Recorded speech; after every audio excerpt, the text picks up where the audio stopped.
Olá, eu sou Ederson Castro, eu sou engenheiro civil. Esse é mais um vídeo para falar sobre regularização de imóveis e hoje eu vim trazer um assunto de certa forma polêmico, que é a questão da outorga onerosa.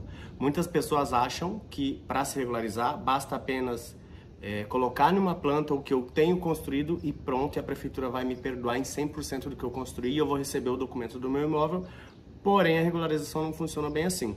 A regularização basicamente é o ato de você dizer: olha, estou errado, o que eu posso fazer para compensar a minha construção feita de forma fora dos padrões da prefeitura. E dentro dessas compensações podem existir pagamento de taxas, demolições, reformas, pagamento da outorga onerosa, que é uma compensação por cada metro quadrado a mais que você construiu sem autorização, e até mesmo o impedimento da regularização, quando a tua construção excede muito o coeficiente daquele determinado bairro, que a gente chama de zona de uso, e aí por isso você não consegue se regularizar. Lembrando que a gente está falando aqui da legislação da cidade de São Paulo, tá? O que vai definir se você tem que pagar outorga ou não tem a ver com a área que você construiu, mas também tem a ver com a região que você está. Vou mostrar aqui um caso para vocês. Bom, então vamos lá. Esse aqui é o processo do nosso cliente Pedro, tá? É um processo que está em situação aqui, ó, aguardando atendimento de Comunique-se. E qual que é o Comunique-se? Para prosseguir no pagamento da outorga onerosa, o interessado deverá acessar o portal de licenciamento. Prazo de 30 dias.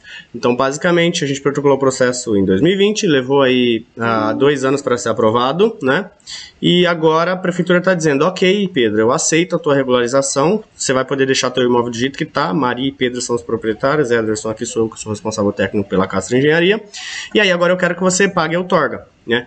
E aí, então, a gente entrou com um projeto lá em 2020, entrou com um projetinho, aí o técnico respondeu aqui com correção no projeto, entramos com outro, o técnico respondeu de novo, entramos com outro. Nesse último, vocês podem perceber, tem um carimbinho azul, então o técnico disse: pronto, Ederson, agora concordo com tudo que está no projeto, você fez as alterações que eu pedi nos comunicados anteriores e o projeto está aprovado. Porém, apesar do imóvel do Pedro ser um imóvel simples, até fora do comum, porque olha o tanto que ele tem aqui, ó, de área que não está construída. A maioria dos imóveis é igual esse aqui da esquina, tem o térreo todo construído, primeiro pavimento, às vezes até um segundo pavimento todo construído. Então, por ter um imóvel simples, às vezes o cliente liga para a gente e fala: olha, eu quero saber quanto é para entrar com o processo, e aí a gente fala que precisa analisar. Não, o meu imóvel é simples, já me falaram que não tem problema, mas na verdade essa pessoa que está achando que não tem problema é porque ela não quer analisar, porque ela está interessada só em pegar o teu dinheiro e protocolar o processo, não resolver o problema, né? É a mesma coisa que um médico. O médico não vai dizer: deita aí na mesa que eu vou te operar, antes ele vai te examinar. Então a maioria das pessoas olhariam para esse imóvel e falariam: não, esse imóvel tá tudo bem, ó, garagem coberta, tudo descoberto, no fundo tem uma casinha, né, 2 pavimentos, cozinha embaixo, tá, os quartos em cima, é bem comum até, tem pouca área construída. Porém, esse imóvel do Pedro, mesmo sendo assim de certa forma simples, o coeficiente básico do bairro dele, da zona de uso, é 1 e o máximo é 2,5. Isso significa que para regularizar esse imóvel ele tem que pagar uma outorga de 17.103. Esse documento é o estudo de viabilidade técnica. É um documento que a gente faz com qualquer cliente antes de entrar com o processo. A gente analisa se é viável ou não, para o cliente saber com o que ele vai ter que arcar e para a gente conseguir dar um orçamento de forma honesta, né? Sabendo o que eu vou ter que colocar no processo dele durante esses 2 anos.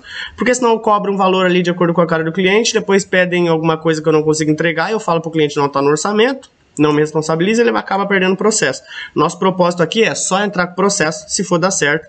Então o cliente obrigatoriamente tem que passar por essa análise, ou da nossa empresa, ou trazer essa análise já feita por um outro. O bom dessa análise é que a gente fez isso 2 anos atrás. Então o Pedro pagou a taxa lá de protocolo, ó, que está aqui, né? Eu previ aqui, ó, 1987. Ele pagou lá no dia 13/3 e agora, dia 25/7, a prefeitura comunicou que tem a pendência no pagamento da outorga. E olha o valor da outorga, 17.005. Então é bem próximo do 17.103, que foi o valor que a gente calculou 2 anos atrás. Por isso o Pedro pôde se preparar para pagar essa taxa. E aí agora o Pedro escolheu pagar em uma parcela, seleciona uma parcela, definir parcelas, já defini aqui uma parcela. Pedro vai pagar em uma porque ele teve 2 anos, a gente foi ético, transparente desde o início, falou: olha, vai regularizar, mas você vai ter que compensar mesmo achando que o teu imóvel não tem. Você topa? Pedro topou, vou gerar a taxa aqui. Olha que interessante, aqui está dizendo que o deferimento do pedido de regularização, ele está condicionado ao pagamento dessa taxa, só que ele só tem até o dia 26 para pagar. Se ele não atende esse prazo aqui do dia 26, ele perde o processo aqui, ó, 26/8. Mas o Pedro, nosso cliente, já está preparado para isso. E aqui diz também o seguinte, que se houver, cujo inadimplemento acarretará no deferimento do presente pedido. Ou seja, o processo dele já está tudo certo. Se ele não pagar esses 17 mil até o dia 26, ele vai perder o processo e a prefeitura, como diz aqui na última linha, ó, irá inscrever o débito na dívida ativa. Ele vai ficar na dívida com a prefeitura, além de ter o seu IPTU lançado mais caro de qualquer jeito, porque agora a prefeitura sabe que ele está irregular. Então, se você pretende se regularizar, você precisa analisar antes. Tomar cuidado com o profissional que está com pressa para entrar com o processo, porque isso aqui ele não vai te contar e quem vai ter que arcar com isso é você. Não pagou até o dia 26, perdeu tudo que pagou para a prefeitura, perdeu o que pagou de honorário e continua agora na dívida. Além de estar irregular, agora você tem uma dívida lá da auto-outorga com a prefeitura. Basicamente, o que define se você tem que pagar outorga ou não é só área construída, é o coeficiente. No caso do Pedro, ele tem uma pouca área construída, mas o coeficiente é menor ainda do que ele tem área construída, então por isso ele teve que pagar outorga.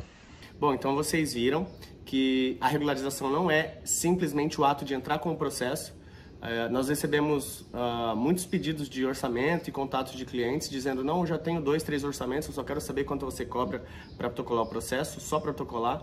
Mas se por acaso essa pessoa protocola esse processo e lá na frente ela descobre que tem, por exemplo, uma outorga desse valor e não soube disso antes do processo, ela tem aí basicamente 30 dias para estar fazendo o pagamento. Então, se a análise do processo não for feita antes, ela pode acabar se dando mal, porque vai descobrir que essa taxa existe só ali quando for comunicado, e aí ela tem 30 dias para desprender, arrumar esse valor de alguma forma, tirar esse valor de alguma forma.